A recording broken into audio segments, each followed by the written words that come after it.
so it creates more of a communal feeling of applause and camaraderie amongst the guests. It was nice to see it as well because people were still coming in and chatting and snoozing, so I could see all the interactions around me if the camera couldn't see them themselves. Like John Legend and Chrissy Teigen were 4 rows away from me, so close that I could touch them. And I could even see James Earl Jones as he came on stage to present one of the awards. And it's amazing to hear Mufasa and Darth Vader in person because his voice is literally incredible. But after these awards, unfortunately, chaos started again. People started to run around, find their seats. The crew was getting the cameras ready and the drums were sounding. The lights went down, the opening number was about to start. Unfortunately, I was whisked away before I had a chance to move.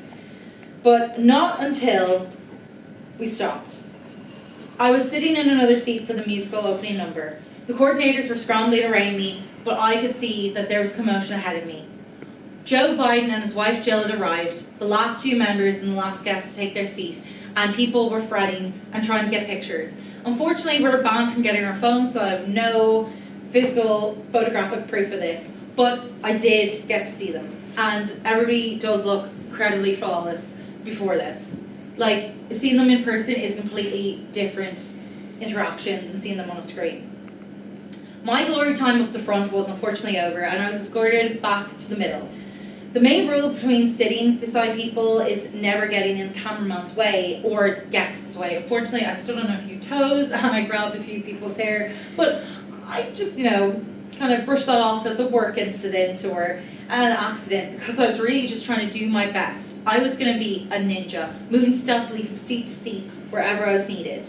And success, because at one point I even had to run 50 rows up from behind back to the back of the TV screens. And I didn't trip. I was just so happy with myself. I felt like an athlete winning a gold medal. I was running full speed down the aisle, ready to dodge and weave through any guests or cameras I needed. I prayed I wouldn't trip and fall, and thankfully my feet held me up. I enjoyed sitting down every minute I got though, because this was getting tiresome and chaotic, and quickly I just knew I just wanted to watch the show as well.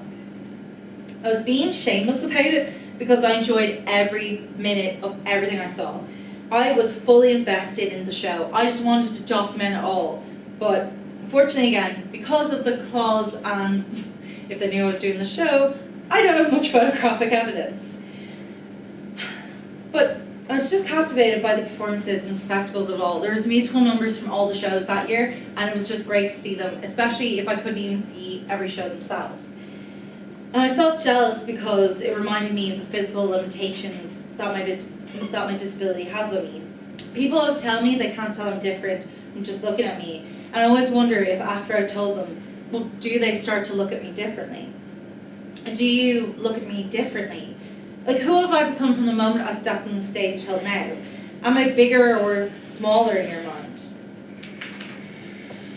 Like, this is my body with curves and smooth and edges, but the rough edges is what it feels like to have cerebral palsy sometimes. I'm not broken, but it feels that way sometimes. Like, my body is normal, as you say, but I just wish I was normal. I wish I was able-bodied.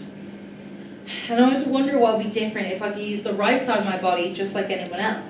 Would I be a better artist? Would I even be an athlete? Who knows? And it's the what if that kills me.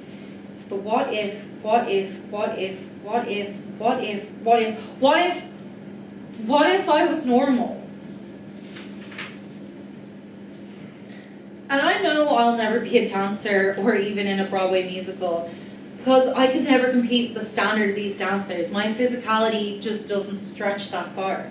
My body isn't meant to move the way they do, but however, I think maybe I could withstand a Broadway play, and I don't even know if I'm good enough to audition. But I never dreamt I could be here as a seat filler, and I've made that an accomplished goal in 7 days. I might even be back here again one day, but I know that's all ahead of me. And I think it would be really great if there was, even if it wasn't me, but someone to be nominated as a disabled actor, because from my knowledge, there's barely any representation in the arts at all.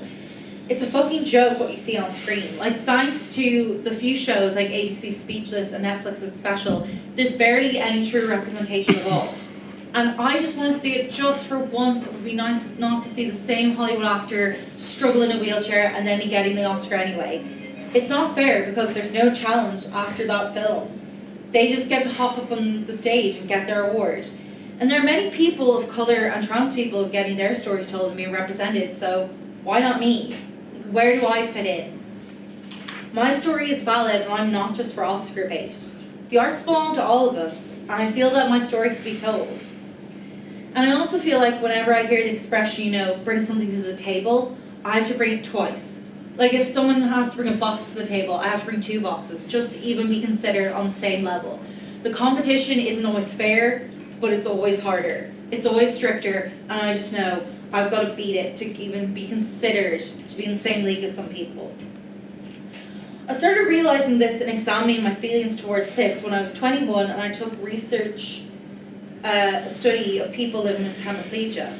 This resulted in me meeting with a PhD student and engaging in 2 extensive interviews about myself, my condition, and my lifestyle. The transcripts between our meetings partly inspired this play, and our conversations became my mirror for the play. These transcripts are what inspired partly the story you see now. It's a true story, just like the other one. And I just want to ask a question. If you've ever written in a diary and recounted the memories and emotions years later, have you ever reread those diary entries and instantly transported to the moment you felt that way? Like when you felt warm and happy and young and carefree. Well, strangely, that's how I felt when I reread them a few years later. I just knew that my feelings here are valid, but there's something else to discuss. And I don't want to be defined by my condition or how people see me. I just want to be myself. And maybe I'm not meant to be defined by the experience in New York either. And I still was trying to figure out who I wanted to become and where my career would go. But I'll always remember that night so fondly. And this is why we're here. Stage directions. Lights change, lights come up. And I was happily enjoying the show, by the way. I'm not just fidgeting in my seat for the first half an hour, but I was moved again and ushered to the back. So the view wasn't as enjoyable as the first view, but I was still just grateful to be there. I unfortunately had to weave my head in between the screens because Ben Platt got on stage to sing Waving Through a Window from Dear Evan Hansen. I didn't mind missing Miss Saigon or Come From Away, but this was the performance I wanted to see. And as cheesy as it was, I did start to cry because I resonated with the character so much. It's a story about a young boy who doesn't really know who he is, and he's conflicted about what to do and how he sees himself. And as you could tell in the story, and this is how I was feeling in New York at the time, I just knew that I felt that way too. And I didn't want to be angsty about it, I just wanted to be there, all completely part of it. So as soon as I moved up further towards the stage, I actually got to see him, and I would have loved to have congratulated him on that song. But again, I knew better, that we could have just been 2 people, performer and an audience member, just 2 people in the same room. But I know that I'd witnessed something special. And I loved it as soon as I moved up, I could see more interactions, even friendly interactions or business interactions, that I was seeing something the cameras weren't. I was seeing people, humans, just interacting, and sometimes it was a beautiful thing to witness.